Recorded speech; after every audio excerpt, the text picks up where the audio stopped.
할렐루야. 수요예배 나오신 여러분을 주님으로 환영합니다. 인터넷에 글을 읽다가 재미있는 글이 있어 소개해드립니다. 고도원 씨의 아침 편지라는 곳에 나오는 글입니다. 제목이 이렇습니다. 92세 할머니의 뼈 있는 인생 조언. 야야, 너 늙으면 제일로 억울한 게 뭔지 아냐? 주름? 아니요. 돈 그거 좋지. 근데 그것도 아니요. 이 할미가 진짜 억울한 건 나는 언제 한번 놀아보나. 그것만 보고 살았는데 죄송합니다. 지랄. 이제 좀 놀아볼라 치니 다 늙어버렸네. 야야, 나는 마지막에 웃는 놈이 좋은 인생인 줄 알았다. 근데 아니요. 자주 웃는 놈이 좋은 인생이었어. 젊은 사람들 말맹키로 타이밍 것이요. 인생 너무 아끼고 살진 말어. 꽃놀이도 꼬박꼬박 댕기고 이제 보니까 웃는 것은 미루면 돈처럼 쌓이는 게 아니라 다 사라지더구먼. 여러분, 옆에 분에게 이렇게 인사합시다. 우리 좀 웃고 삽시다.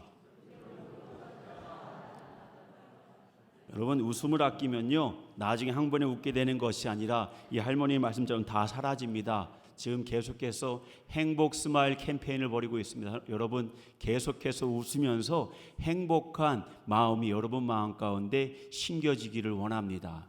우리의 마음이 변하면요 우리 인생이 변하고 복된 인생이 될 것입니다. 오늘은 사도행전의 말씀을 의지해서 베드로의 치유사역이라는 제목을 가지고 하나님 말씀 같이 나누기 원합니다. 20세기에 활동했던 A.W. 토조 목사님이라는 분이 계십니다. 이분의 책 중에 임재체험이라는 책이 있습니다. 그분은 이렇게 말합니다. 하나님의 임재를 체험하면서 우리 인생은 능력 있게 살아가야 한다고 우리에게 말씀하고 있습니다. 그러면서 입으로만 그럴 것이 아니라 삶으로 능력 있는 삶을 살아야 한다고 조언하고 있습니다. 그러면서 한 사람의 이야기를 전해줍니다. 그 사람의 이야기는 누구냐? 영국의 한 귀족인데 89세에 별세를 했답니다. 그의 부고기사가 신문에 났던 모양입니다. 그 부고기사를 그분은 소개해 줍니다. 이분은 태어날 때부터 이 부고기사를 낸 89세의 그 귀족 사람 말입니다. 태어날 때부터 엄청난 부와 명예를 가지고 태어났답니다. 그리고 다른 사람들이 정말 부러워할 만한 인생 금수저의 삶을 가지고 태어난 겁니다. 그런데 부고기사를 잘 보니까 그의 인생에 대해서 평가하는 말이 이것입니다. 평생 반점 있는 질을 키우며 살았다. 그가 89세 인생을 살았는데 그의 인생에서 특이한 게 뭐냐? 평생 반점 있는 질을 키우고 살았다는 것입니다. 그러면서 토조 목사님이 이렇게 말합니다. 아니, 저런 능력과 배경을 가지고 있으면서 저 정도의 일만 하다가 삶을 마감하다니. 얼마나 낭비된 인생인가? 얼마나 안타까운 인생인가? 한마디로 그는 무기력한 삶을 살다가 잘 먹고 잘 살다가 죽었다는 것입니다. 사랑하는 여러분, 여러분은 어떠십니까? 여러분은 하나님께서 여러분에게 준 맡은 바 달란트를 잘 감당하고 계십니까? 만약에 여러분의 부고기사가 난다 그러면 후대의 사람들이 여러분을 무엇이라고 기록할 것 같습니까? 어쩌면 두려운 이야기입니다. 내가 세상을 떠난 다음에 세상 사람들이 나를 뭐라고 평가할까? 그렇습니다. 오늘 우리의 삶 가운데 종말론적 신앙을 가지고 살아가시길 바랍니다.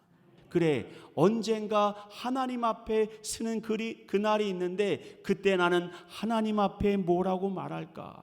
그것을 준비하면서 살아갈 때 우리는 달란트를 남길 수 있는 삶이 되는 것입니다.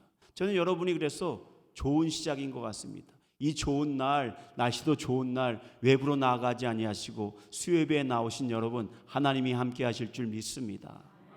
사도행전 말씀을 계속해서 읽어가고 있습니다. 지난주까지는요 사도 바울의 회심에 대해서 3번에 걸쳐 말씀을 나누었습니다. 그리고 사도 바울이 예루살렘에 들어왔던 이야기도 함께 나누었습니다. 오늘은 베드로의 사역으로 성경 말씀이 우리의 시선을 옮겨주고 있습니다. 베드로의 사역, 특별히 베드로의 치유 사역이 나옵니다. 한 사람은 에니아라는 남성입니다. 또 한 사람은 다비다라는 사람입니다. 에니아는 그의 이름으로 볼 때에 헬라파 유대인 남성이었던 것 같습니다. 다비다는 이방인 여성이었습니다. 이 두 사람을 고쳐주고 치유하는 사건을 통해서 하나님의 나라가 확장되고 있음을 사도행전은 우리에게 말씀해주고 있는 것입니다. 여러분, 복음은 제대로 우리 안에 복음이 우리의 마음 가운데 뿌려지면 성장한다는 사실을 잊지 마시길 바랍니다. 사도행전이 그걸 잘 보여주고 있어요.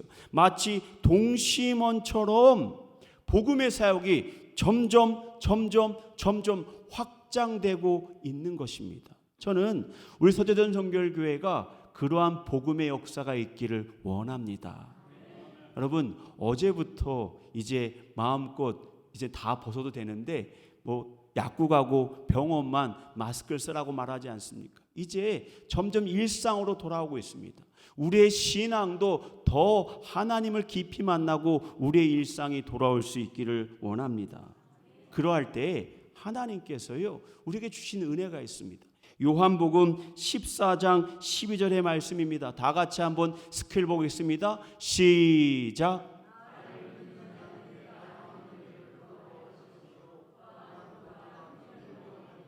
아멘.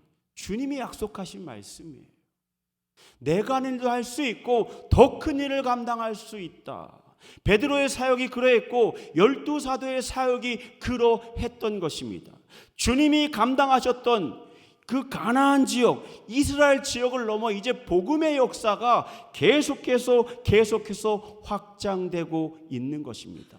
그 중에 하나가 바로 오늘 에니아를 치유하시는 사건입니다. 이 에니아라는 사람을 치유하시는 사건을 통해서 오늘 우리에게 주시는 하나님의 메시지가 무엇인지 두 가지로 살펴보고자 합니다. 첫 번째, 베드로는요 루다라는 곳에서 중풍병을 무려 8년이나 앓고 있었던 에니아를 만나게 됩니다. 루다라는 지역이요, 제가 찾아보는 주석에 보니까 북쪽으로, 예루살렘 북쪽으로 약 40km 떨어진 지역이라고 말씀합니다. 32절에 보니까 이렇게 말씀합니다. 그때에 베드로가 사방으로 두루다니다가 루다에 사는 성도들에게도 내려갔더니, 그때는 언제냐? 그 앞의 사건, 사도 바울의 사건, 그때 베드로가 동시하고 있던 일이 있다라고 말씀하고 있는 것입니다. 그가 한 일이 뭐라고요? 사방으로 두루 다니다가. 사방으로 다녔다는 말은 한 가지 생각을 하게 만듭니다. 이것은 계획적인 행동이 아니었구나. 무계획적인 사방으로 막 다니는 거니까. 여러분, 그런데 왜 사도들이 지금 사방으로 흩어지게 된 이유가 무엇이라고 제가 말씀드렸죠? 예루살렘에서 교회에 대한 박해가 본격적으로 시작되었기 때문에 성령께서 예루살렘에 있는 교회를 흩으시기 시작한 것입니다. 그러니까 베드로가 사방으로 두루 다니게 된 것은요, 하나님의 영 성령께서 그렇게 하신 것입니다. 왜냐? 예루살렘이 좋아서 예루살렘에 모여있던 제자들을 이제 복음 사역을 위해서 먼 곳으로 보내시기 시작한 것입니다. 그러니까 달리 보면 사방으로 두루 다니다가라는 표현은 부정적인 의미가 있다기보다는요, 주님께서 그렇게 더 넓게 아까 말씀드렸던 것처럼 동심원이 퍼져가는 것처럼 복음의 사역이 끊임없이 확장되고 있었던 것입니다. 그리고 예루살렘에 있던 제자들 중에 일부가 확장되어 쫓겨가면서 거기에 복음의 씨앗이 뿌려졌고 거기에 교회가 생긴 것입니다. 그러면서 베드로를 통해서 말씀도 듣고 베드로를 통해서 베드로가 하는 기적 사건을 통해서 복음이 나타나기를 원했던 것입니다. 얼마나 감사한 일입니까? 여러분, 베드로는요 갈릴리에서 할 일 없이 물고기를 잡던 어부에 지나지 않았습니다. 그런데 이제는요 사방을 두루 다니면서 사람들의 청함을 받으면서 복음을 증거하는 능력 있는 하나님의 사람, 위대한 사도가 된 것입니다. 그리고 이 모든 일을 하신 분이 바로 하나님이십니다. 오늘 본문도 그래요. 교회가 성장해서 드디어 하나님의 교회를 위해 사도들이, 베드로도 역시 마찬가지로 사방으로 두루 다니면서 복음을 증거하고 기적의 사건, 치유의 사건을 감당해야 할 정도로 교회가 성장되었던 것입니다. 사랑하는 여러분, 때론 말입니다, 우리가 기대하지 않은 일을 통해서 하나님께서는 하나님의 일을 만들어 가십니다. 제 아들은 그렇게 생각할지 모릅니다. 왜 하필이면 우리에게 박해를 주어서 예루살렘에 머물지 못하게 만든 것입니까? 그렇게 생각할지 모르지만 하나님께서는 그 일을 통해서 하나님의 교회가 확장되는 놀라운 역사를 이루어 주신 것입니다. 군산에 있는요, 저희 교단에 한 교회가 있습니다. 거기에 담임 목사님이요, 이제 거의 은퇴하실 때가 됐어요. 근데 그 교회가 갑자기 성장했는데 그 담임 목사님의 나이가 60대 중반에 이뤘을 때 교회가 성장하기 시작했대요. 좀 더 젊었을 때 하나님 교회에 부흥을 주셔서 기도할 때는 부흥이 일어나지 않다가 60대 중반이 되어서 이제 은퇴를 준비해야 되는데 하나님께서 부흥의 문을 열어주셨다는 거예요. 참 이상하죠? 우리의 생각과 우리의 계획과는 다르게 하나님께서는 뜻하지 않는 놀라운 역사를 이루어 주실 때가 분명히 있는 거예요. 예루살렘의 흩어짐 사건은 제자들이 볼 때 아픔의 이야기고 박해 때문에 지금 도망가는 거잖아요. 그러나 그 사역을 통해서 하나님께서는 놀라운 일을 행하시는 반전의 하나님이신 것입니다. 저는 우리 서대전 성결교회에 그런 영적 부흥이 일어나길 원합니다. 우리가 기대하진 않았지만 하나님께서 우리가 행복하게 아름답게 예배드리고 살아갈 때 하나님의 영이 우리를 통해 역사하시고 그러한 부흥이 일어날 줄 믿습니다. 그래요. 드디어 루다에 도착하게 되었습니다. 그리고 루다에서 베드로가 애니아라는 사람을 만나게 됩니다. 33절의 말씀입니다. 다 같이 한번 읽어볼까요? 스크린에 있습니다. 시작.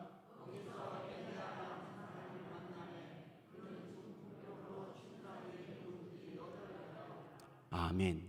루다의 교회가 세워졌고요, 루다에 있는 성도들이 베드로를 청해 왔습니다.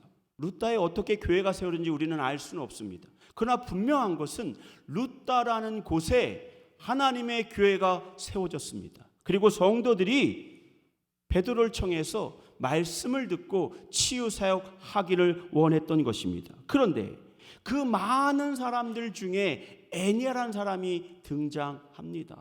이 사람의 이름은, 애니아라는 이름이요, 그 당시에 흔하게 사용되던 헬라식 이름이었습니다. 그걸 통해 유추할 수 있는 것은 뭐냐? 이 사람은 유대인인데 디아스포라 유대인, 흩어진 유대인이었다는 사실입니다. 즉 헬라파 유대인이었던 것입니다. 그런데 이 사람은 8년 동안 중풍에 걸렸어요. 흥미로운 사실은요, 애니아라는 이름이 갖고 있는 함의입니다. 애니아라는 이름의 뜻은요, 칭찬받는 자 또는 찬양을 받는 자라는 뜻이 있어요. 그러니까 그의 부모가 애니아의 이름을 부여하면서 그에게 바랬던 삶은 뭐냐? 내가 세상에 살아가면서 사람들로부터 칭찬받고 사람들로부터 잘했다는 이야기를 듣고 살아가는 사람이 되기를 원했던 거예요. 그런데 부모의 기대와는 달리 8년 동안 중풍에 걸려서 그는 어려운 삶을 살았습니다. 어떻게 보면 말입니다, 칭찬의 대상이 아니라 아픈 손가락이었던 거예요. 여러분, 긴 병에 효자 없다고 말하지 않습니까? 8년 동안 아팠습니다. 지금처럼 병원이 발전되어 있는 시대가 아닙니다. 가족 모두가 그의 중풍병 때문에 끙끙 앓며 그를 위해 살아야 했던 아픔을 가지고 있었던 사람인 것입니다. 그런데 베드로의 방문을 통해서 애니아를 만나게 됩니다.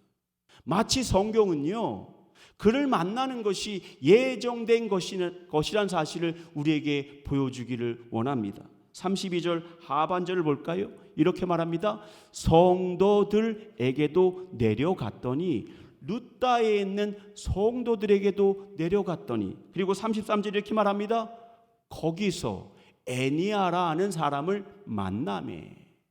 즉 성도를 만나러 갔는데 애니아를 만났습니다. 그럼 질문이 있겠죠. 애니아는 성도입니까? 아닙니까? 성도죠. 성도들 만나러 갔잖아요. 그들 속에 애니아도 존재했던 거예요. 그러니까 애니아는 복음을 받아들인 하나님의 사람이었던 것입니다. 그런데 그는 8년 동안 중풍병에 앓고 있었습니다. 그리고 루다에서 많은 일들이 있었을 거예요. 집회도 했을 테고요, 말씀을 가르쳤을 거고요, 다른 사람들 고치는 사역을 분명히 했을 것입니다. 그런데 애니아라는 사람의 이름이 기록된 이유는 뭐냐? 그의 삶이 베드로를 만난 다음에 그가 나음을 받고 그의 삶이 극적으로 변화되었기 때문에 남들이 알 만큼 그 교회에서 성공적인 삶을 살아가는 삶이 바로 애니아였기 때문에 애니아 이름을 성경은 기록하고 있었던 거예요. 사랑하는 여러분, 그의 인생은 8년 동안 칭찬받는 사람이 아니라 아픈 손가락이었지만 베드로를 통해서 하나님의 은혜를 경험하고 그의 인생이 변화되었다는 것을 깨달으시길 바랍니다. 저는 그러한 은혜가 오늘 이 시간 여러분에도 있길 주님의 이름으로 축원합니다. 우리에게 필요가 있어요. 하나님의 도우심과 하나님의 만져주심 필요한 성도들이 있습니다. 애니아도 성도였습니다. 그리고 베드로를 통해서, 하나님의 사자를 통해서 베드로가 그를 낫게 하는 놀라운 역사가 일어났듯이 여러분 예배 가운데 그러한 영적 기적이 여러분에 일어나시길 주님의 이름으로 축원합니다. 그리고 놀라운 것은요, 마치 아까 말씀드렸던 것처럼 애니아를 만나러 가는 발걸음처럼 성경은 기록하고 있어요. 여러분, 하나님은요 세상에 여러분만 존재하는 것처럼 여러분만 편애하시면서 우리 모두를 동일하게 사랑하시는 하나님이십니다. 우리는 그렇게 고백해야 돼요. 나의 하나님은 나를 편애하시는 분이십니다. 그렇지만 그 편애가 여러분 모두에게 향하신 영적 편애이심을 깨달으시길 바랍니다. 애니아도 그랬어요. 애니아를 위해서 하나님은 베드로를 보내셨고 베드로를 통해서 애니아의 문제를 해결시켜 주신 하나님, 그 하나님은 세상에 애니아만 존재하는 것처럼 애니아가 생각할 때 그렇게 사랑했던 하나님이셨던 것입니다. 그것이 바로 루다에서 애니아를 만난 사건의 첫 번째 메시지입니다. 두 번째, 오늘 두 번째 우리에게 주시는 메시지는요, 예수 그리스도의 이름, 그 이름이 애니아를 치유했다는 것입니다. 여러분, 기적은요 베드로에게 속한 것이 아닙니다. 기적은 오직 하나님께 베풀어 주시는 기적인 것입니다. 그리고 예수의 이름을 통해서 가끔요 성도님들이 저에게 안수기도를 청할 때가 있습니다. 저는 그럼 기도할 때 꼭 하는 게 있습니다. 나사렛 예수의 이름으로 악한 질병은 물러갈지어다예요. 그 말은 무슨 말이냐? 능력이 저에게 있는 게 아닙니다. 나사렛 예수의 이름을 통해서 예수의 이름이 우리를 치유하고 변화시키는 것입니다. 그러므로 예수의 이름에 능력이 있음을 믿으시길 바랍니다. 34절을 볼까요? 다 같이 한번 읽어봅니다. 스크린에 있습니다. 시작.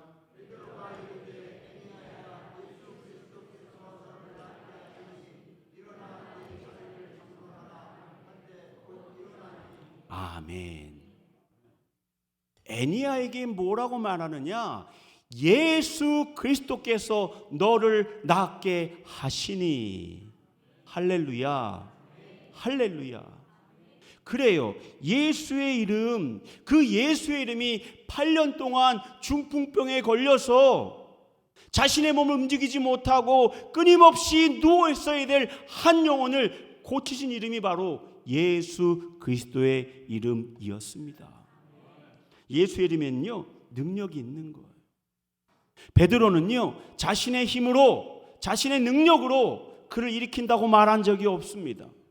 베드로는요, 예수의 이름에 의지해서 그를 낫게 하신 것입니다. 제가 여러분에게 소개했던 오래된 교회 전통적인 기도가 있다고 말씀드렸습니다. 예수 기도라는 거 기억하십니까? 예수님의 이름을 부르면서 기도하는 기도입니다. 동방정교회하고 사막의 교부들, 그러니까 거의 2000년 전에 시작했던 기도 방식입니다. 기도가 이래요. 주 예수 그리스도 하나님의 아들이시여, 죄인인 나를 불쌍히 여겨 주옵소서. 예수님의 이름을 부르고 주님 나를 긍휼히 여겨 주옵소서, 끊임없이 반복하는 기도가 바로 예수 기도예요. 예수의 이름을 의지해서 예수님의 이름을 부르면서 예수님이 함께 해달라고 기도하는 기도가 바로 예수 기도인 것입니다. 사랑하는 여러분, 살아가시면서 영적인 문제가 있으십니까? 살아가시면서 육체의 아픔이 있으십니까? 살아가시면서 삶의 문제가 있으십니까? 사랑하는 여러분, 예수 기도 드리시는 믿음의 사람들 되시길 바랍니다. 그때 잠시라도 몇 번에 걸쳐서 하나님의 아들 예수 그리스도여, 나를 긍휼히 여겨 주옵소서, 또는 나를 불쌍히 여겨 주옵소서, 주님의 이름만이 이 문제를 해결할 수 있습니다. 예수 기도를 통해서 치유하시고 회복하심을 경험하시길 바랍니다. 그래요, 애니야에게 베드로를 통해서 예수의 이름이 들려지니까 어떻게 됐다고요? 곧 일어났다. 8년 된 그의 문제가 해결된 거예요. 아무도 해결할 수 없었던, 제가 얼마 전에 말씀을 주면서 주석을 봤더니 루따에는요, 유대인 의사들이 많았답니다. 특별히 많은 지역이 루따 있대요. 그렇게 말하는 주석이 있더라고요. 그런데 거기에서 그들의 도움을 받으려고 얼마나 노력했겠습니까? 그런데 그들 모두 다 그를 고치지 못했던 거예요. 오직 예수의 이름만이 8년 동안 아팠던 그에게 치유의 놀라운 역사를 일으켜 준 것입니다. 그리고요, 애니야의 치유 사건은요, 또 다른 이야기가 한 가지가 있습니다. 35절을 볼까요? 다 같이 한번 읽어봅니다. 스크린에 있습니다. 시작.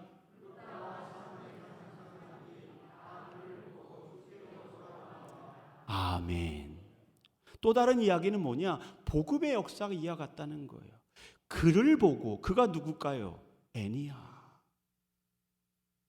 복음의 역사는요, 사람이 드러나는 것이 아닙니다. 사람을 자랑하는 게 아닙니다. 복음의 역사가 정말 하나님의 역사임을 알게 되는 것은 그 사건을 통해서 하나님의 나라가 선포되는 거예요. 그리고 하나님의 이름이 찬송받는 것입니다. 죄송하지만 어떠한 사건이 있었는데 그 일 때문에 내게 칭찬이 돌아왔고 내가 잘났다고 사람들이 평가하면 죄송하지만 그 복음의 역사가 아니라 반감된 역사인 거예요. 오늘 보세요. 룻다와 사론에 사는 사람들이 다 애니야의 사건을 통해서 하나님이 살아계시고 예수 그리스도께서 능력의 이름임을 깨닫게 되는 놀라운 역사가 일어난 것입니다. 사도행전에 가장 중요한 사상이 뭐냐면 증인된 삶이에요. 증인된 삶. 애니야는요, 자기의 가장 약한 약점, 8년 동안 아파했고 그것 때문에 칭찬받는 사람이 아니라 아픈 손가락의 삶을 살아갔던 약점을 가지고 있는 사람이었습니다. 그러나 그 사람이 주님 만나고 베드로를 통해서 나사렛 예수의 이름이 증거될 때 나은 바 되었어요. 그리고 그의 나음을 통해서 룻다와 샤론이라는 곳에 있는 많은 사람들이 예수를 믿고 변화되는 놀라운 복음의 역사가 일어났던 것입니다. 그것은 한 가지를 분명히 말씀해 줍니다. 여러분은 말입니다, 여러분의 삶을 통해서 하나님의 복을 유통하는 축복의 통로임을 보여주고 있는 거예요. 그렇잖아요. 룻다에 사는 애니야가 8년간 걸렸던 중풍병을 통해서 하나님의 복음이 그의 삶을 통해 흘러갔잖아요. 그리고 많은 사람들이 그를 통해 예수를 만나고 변화된 삶을 살아갔던 것처럼, 사랑하는 서대전 성결교회 교우 여러분, 여러분이 바로 축복의 통로임을 잊지 마시길 바랍니다. 여러분의 삶을 통해서 복음이 증거되어지고, 여러분의 삶을 통해서 하늘의 복이 유통되어지고, 여러분의 삶을 통해서 하나님이 찬송받으시는 놀라운 역사가 저와 여러분의 삶 가운데 함께 하시길 주님의 이름으로 축원합니다. 기도하겠습니다. 하나님, 복음의 역사 앞에 우리가 다시 한번 깨닫게 됩니다.